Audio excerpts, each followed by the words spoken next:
साथियों नमस्कार, मैं धीरेन्द्र कुमार। आप देख रहे हैं द बुद्धिस्ट टाइम्स टीवी की इस वक्त की सबसे बड़ी अपडेट पर बात करने के लिए हमारे साथ में मौजूद हैं इस द बुद्धिस्ट टाइम्स टीवी की खास स्क्रीन पर। वैसे समय समय पर हर मुद्दे पर डॉक्टर साहब आते रहते हैं। आज फिर एक बार वर्तमान समय में इन मुद्दों पर बात करने के लिए मेरे बीच में हाजिर हैं। 3 वर्ष आईपीएस रहे, 36 साल आईएएस रहे,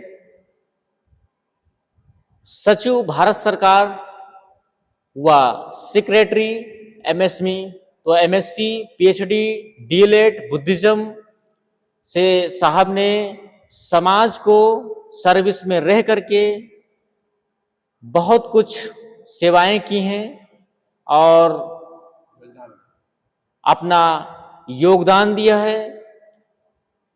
अगर हम बात करें साहब के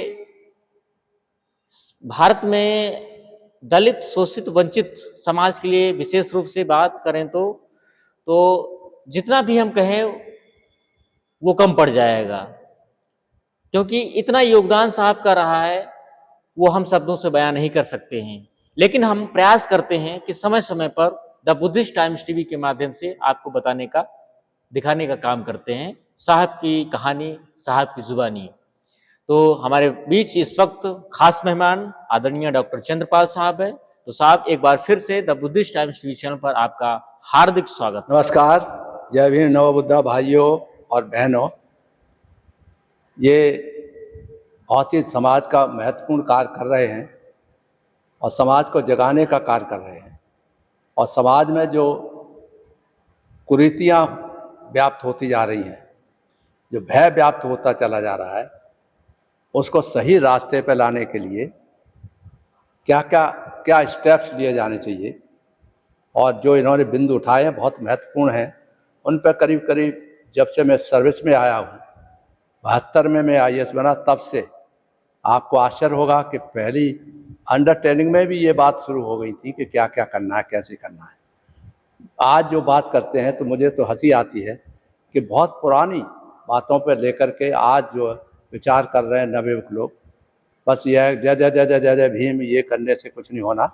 दिमाग लगाना है, केवल हल्ला गुल्ला करके, भीड़ इकट्ठा करके, नवयुवकों को परेशान करके, और उन लोगों को कहीं कहीं पर मुकदमे होते हैं उनके खिलाफ। गोरखपुर में जैसे मुझे मुख्य अतिथि बुलाया था भूमि आवंटन के संबंध में, 22 दिन में मेरी तबीयत ठीक नहीं थी, मैं नहीं गया, मगर मुझे बताया गया आज भी कि वहाँ पर 20-25 लड़कों के और बड़े वरिष्ठ लोगों के खिलाफ मुकदमा दर्ज हुआ और वो जेल में भी गए थे। तो ये तो बड़ा दुख की बात है। ऐसा कोई काम हम नहीं करें कि जिसमें हमारे विद्वान गण, जिसमें हमारे व्यापक रूप से समाज के काम में लगे हुए तन मन धन से काम करने वाले लोगों के विरुद्ध कोई कार्रवाई कर सके, ऐसा काम नहीं करना चाहिए।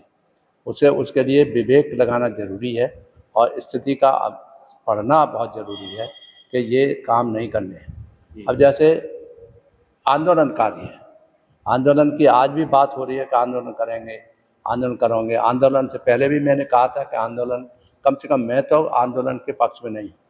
आंदोलन पीसफुल आंदोलन हो, आराम से आप चुपचाप बैठ जाइए, अपनी बात रखिए, मगर पुलिस से, एडमिनिस्ट्रेशन से मुठभेड़ में मत जाइए, क्योंकि उनके साथ मुठभेड़ करेंगे तो उनका तो अधिकार है, जो पुलिस को अधिकार मिला है, वो अपने जो टीयर गैस सेल चलाएंगे, लाठीचार्ज करेंगे, गोली चलाएंगे अंततः।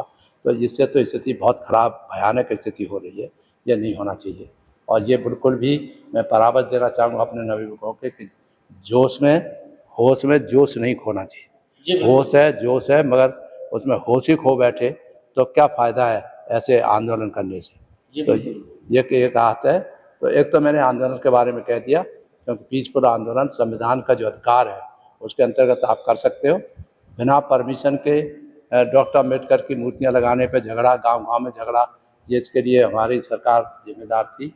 उन्होंने आंदोलन में रोक लगाने के लिए कह दिया कि अम्बेडकर मूर्तियाँ नहीं लगेंगी, बुद्ध जयंती नहीं लगेंगी, जबकि हमने बड़ी सिस्टमेटिक ढंग से, जब प्रेम सचिव राजस थे तो बड़ा स्पष्ट कह दिया था कि जो सरकारी ज़मीनें हैं और उनको आवंटित हैं और हर गांव में 1 हेक्टेयर के करीब ज़मीन उनको ऐसे बाबा साहब की मूर्ति लगने के लिए, बुद्ध के लिए छोड़ी जाएगी। और उसमें अमेंडमेंट किया था चकबंदी एक्ट में, जिससे कि कोई कुछ कह नहीं पाए, मगर वो परिस्थितियाँ ऐसी बदली कि अम्बेडकर मूर्तियाँ बहुत लगने लगीं, उससे तनाव होने लगा। और दूसरी जात के लोग, जो अपर कास्ट के लोग हैं, उनको तो बाबा साहब का नाम सुनना ही बहुत बड़ा अपराध लगता है, और इसीलिए वो सब झगड़ा खड़ा करते रहते हैं। मैं कई बार बिना आंदोलन के भी मूर्तियाँ लगवाई हैं। उत्तर प्रदेश में तमाम दुनिया भर की मूर्ति लगी हैं, उसमें हम जाते थे और बड़े आराम से जनता के सहयोग से उसे लगाते थे। तो एक तो मुझे हाथ जोड़ के प्रार्थना करनी है उन नवयुवकों से कि अपने माँ बाप की तरफ भी देखो, अपने होश में मत आओ, और कुछ जो आपने सीख लिया नारे लगाने से ही काम नहीं होता। बाबा साहब को सही रूप से पढ़ो, पहले किताबें, उनके राइट्स एंड स्पीचेस पढ़ो, और उसमें उनके अनुसार जो बातें निकलती हैं उनका अनुकरण करो। उन्होंने जो बात कही है उसको ध्यान में रखो। अब एक एक मुद्दे पर हम आएंगे, विचार करेंगे। जैसे आंदोलन पे तो मैंने साफ कह दिया कि आंदोलन के मैं पक्ष में बिल्कुल नहीं हूँ, और आंदोलन में पक्ष में वैसे लोग हैं, ऐसा आंदोलन सब इकट्ठा करके अपनी ताकत तो दिखा सकते हैं, मगर उसका रिजल्ट क्या निकलना है। अभी जो ये बाबा थे, उनके पीछे कैसा झगड़ा हुआ देखा होगा आपने, भागे जान कितने आदमी मर गए। तो जिनका बाप मर गया, जिसका बेटा चला गया, जिसकी बहू बेटी और बुढ़िया चली गई, तो ऐसे लोगों से फिर समाज का बहुत बड़ा नुकसान होता है।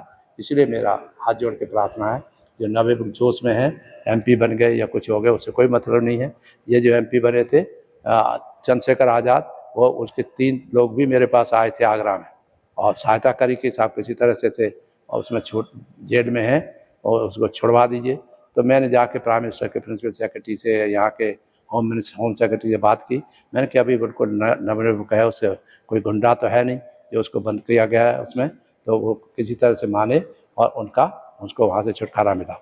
बाद में पता लगा कि गोली चली उनके ऊपर। तो ऐसा ही जो लोग तो देखते हैं ना, तो चंद्रशेखर आज़ाद जैसे, चंद्रपाल जैसे आदमी और वैसे आदमी जो आंदोलन नहीं करते, वो भी उसमें फंस जाते हैं, और गोली चली तो गोली लग जाएगी, मर जाएंगे।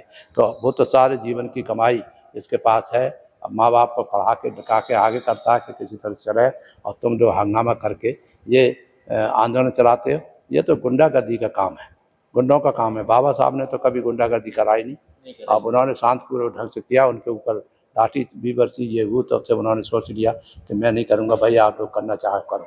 तो ये एक बात आंदोलन के बारे में मुझे कहना है। और तमाम जो कर रहे हैं वो उसमें देखें, अपने गृहवान में देखें, अपने घर वालों से पूछें, अपने गाँव वालों से पूछें कि उनको क्या मिल रहा है। आप तो क्या आए, हंगामा कराए, और उसके बाद वहाँ पर 1-2 लड़का पढ़ा लिखा हमारा है, प्रगतिशील विचारधारा का है, इनके चक्कर में जज के चक्कर में फंस गए, और पता लगा कि वो बाद में उसको मार डाला, यहाँ तक मर्डर हो जाते हैं। और उसमें पता चलता ये है कि लास्ट में कि सिर्फ मलाई खाने वाला एक ही व्यक्ति होता है जो उसका लीडरशिप कर रहा होता है, और समाज जो है वो जेलों में भरा होता है, उसको ना कोई पूछने वाला होता है, ना कोई देखने वाला होता है।